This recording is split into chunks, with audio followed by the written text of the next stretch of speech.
Well, people kept asking me, you know, I'd go to autographing sessions and they'd say, well, whatever happened to that kid from The Shining? And I've never been someone who wanted to revisit the past, and particularly really leery about revisiting the scary books, because I feel like a lot of people read those books under the covers with flashlights when they were children themselves, 12, 14 years old, and you'll meet people who'll say, you know, I read that book, The Shining, or I read Salem's Lot, and it really scared the hell out of me. And I'm thinking to myself, well, sure, you were easy. You were, you know, 14 and away from camp and shaking in your shoes. So the fear is that people will come back expecting that kind of scare as grown-ups, and that just never happens. Dr. Sleep actually starts about a year after the Overlook is destroyed at the end of The Shining, and then it moves forward through Dan Torrance's growing up, because he's just a little boy in The Shining. And I was just kind of curious about what would happen to him, because he was a real child of a dysfunctional family. Is Danny Torrance the most autobiographical character you've created so far? Well, in some ways, I think his father, Jack Torrance, was as autobiographical as I've ever come to a character, because at the time that I wrote the book, I was drinking a lot. I didn't think of myself as an alcoholic, but drunks never do, you know. Right. So I saw him as this sort of heroic character who was battling his demon on his own, the way that strong American men are supposed to. You've got a big surprise coming to you. Did you like Kubrick's film of The Shining? No. Cold. I'm not a cold guy. I mean, I think one of the things that people relate to in my books is there's a warmth, there's a reaching out and saying to the reader, I want you to be a part of this.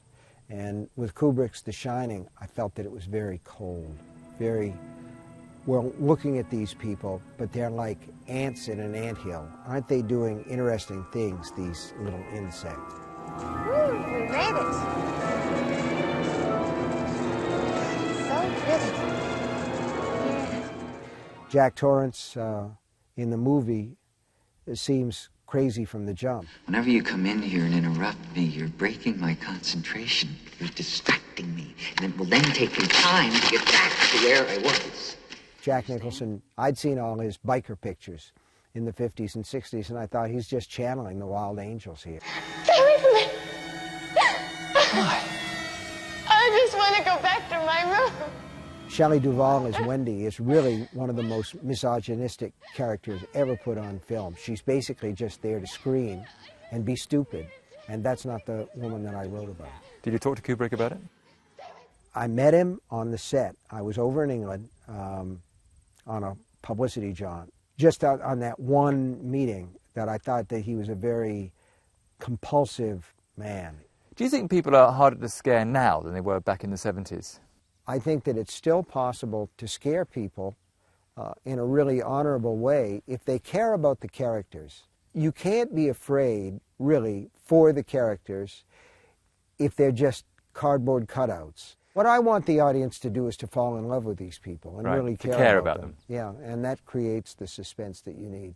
Love creates horror. So as an artist, as a writer, are you kind of in a comfortable fifth gear? Are you sort of on cruise control creatively, or are you trying to write the best novel you've ever written still?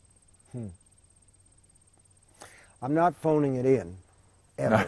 If I do that, I'm going to quit. Right. I'm going to just walk away from it and use the word processor to surf YouTube videos.